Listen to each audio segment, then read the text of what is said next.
கிறிஸ்துவுக்கான அன்பானவர்களே, ஆண்டவருடைய திருப்பெயரிலே உங்களை வாழ்த்தி ஆசீர்வதிக்கிறேன். தேவனாகிய கடவுள் இந்த புதிய நாளின் நன்மைகளை மென்மைகளை கொடுத்து நம்மை தாங்குவாராக. இந்த நாளின் தியானத்திற்காக ஒரு வசனத்தை உங்களுக்கு முன்பாக வைக்கிறேன். அது லூக்கா நற்செய்தி 12ஆம் அதிகாரம் 18வது வசனம்.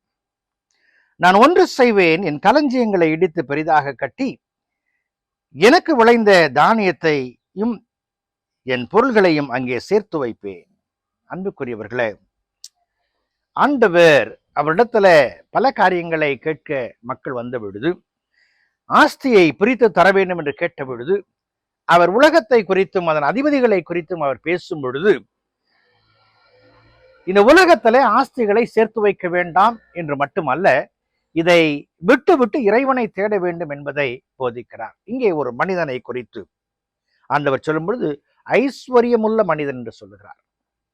But at the same time, he is not only the rich man, he already forgot the Lord.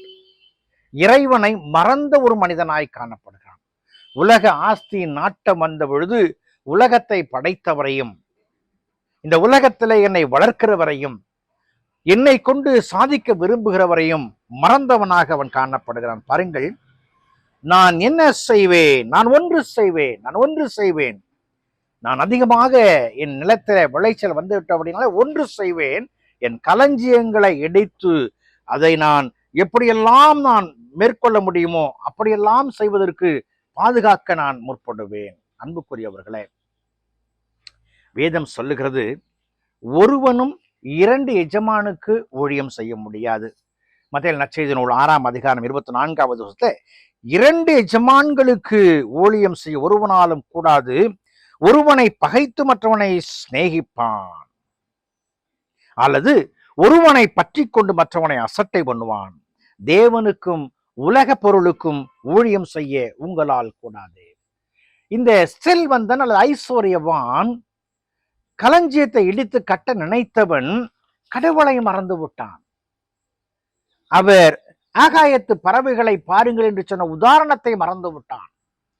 என் ஆண்டவர் எல்லாவற்றையும் போஷிக்கிறாரே, என்னையும் போஷிப்பார், என்னை கொண்டு மற்ற மக்களை போஷிக்க விரும்புகிறார் என்பதை மறந்து விட்டான். ஆபிரகாமுக்கு சொன்ன வார்த்தை, உனக்குள் பூமியில் உள்ள வம்சங்கள் எல்லாம் ஆசீர்வதிக்கப்படும். அதை வெளியே கொடுக்காதபடிக்கு அவனுக்குள்ளே வைத்துக் கொண்டால் எப்படி எப்படி மற்ற காரியங்கள் ஆசீர்வதிக்கப்படும்? இறைவனை மறந்த ஒரு மதிகேடனாய் காணப்படுகிறான். வேதம் சொல்லுகிறது, தேவன் இல்லை என்று மதிகேடன் தன் இருதயத்தில சொல்லிக் கொள்ளுகிறான். இங்கே இவன் மதிகேடனாய் இறைவனுடைய நோக்கங்களையும் திட்டங்களையும் மறந்தவனாய் அவன் மறுதலிக்கிறவனாய் சொல்லுகிறான். என்னை படைத்தவரை நான் எப்படிப்பட்ட சூழலை பார்க்கிறேன்? என் ஆண்டவர் என்னை படைத்த நோக்கம் எதற்காக? நான் மட்டும் வாழ்வதற்கா? நான் மட்டும் செழிப்பில் இருப்பதற்கா? என்னை கொண்டு ஆண்டவர் பல மக்களை பயனளிக்க விரும்புகிறார். நமக்கு சொல்லுவார்கள், ஆசிரியர்கள் எல்லாம் ஒரு ஏணியை போன்றவர்கள். அந்த ஏணி என்ன பண்ணுவாங்க, பொதுவாக மேலே ஏறணும்னாக்க அந்த ஏணியை சாட்சி வச்சுட்டு அதில் ஏறுவாங்க. இந்த ஆசிரியர்களாகவே இருப்பார்கள். அந்த ஆசிரியர்கிட்ட கற்றவர்கள் மேலே செல்லுவார்கள், நல்ல உயர்ந்த பதவிகளுக்கு செல்லுவார்கள். ஆனால் ஆசிரியர்கள் தான். இன்றைக்கு ஆண்டவர் உங்களையும் என்னையும் படைத்திருப்பது ஒரு ஏணியை போல. இந்த செல்வந்தனை படைத்தது அவனால் மற்ற மக்கள் பிரயோஜனம் அடைய வேண்டும் என்பதற்காக. படைத்தவரை அவன் மறந்தபடியினால படைப்புகளை நேசிக்கிறவனாக, படைப்புகளிலே அவன் பெற்றுக்கொண்ட செல்வ செருக்கை காண்பிக்கிறவனாக அவன் தனக்கென்று ஆதாயப்படுத்த முற்படுகிறான்.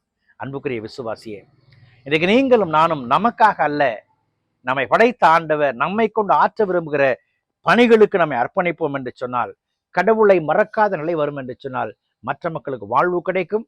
அர்ப்பணிப்போம், கடவுள் ஆசீர்வதிப்பார். ஜெபம் செய்வோம். பரிசுத்தமும் கிருபையும் நிறைந்த நல்ல இயேசு சுவாமி, இந்த நாளுக்காய் இந்த வேலைக்காய் நன்றி செலுத்துகிறோம். உம்முடைய அன்பின் கரங்களை எங்களை தாழ்த்துகிறோம் சாமி. உம்மை மறக்காதபடிக்கு உமக்குரியவற்றை தேடி அதை அர்ப்பணிக்க உதவி செய்யும், பயன்படுத்தும். இயேசுவின் ஜெபிக்கிற ஜெபங்கள் பிதாவே, ஆமென்.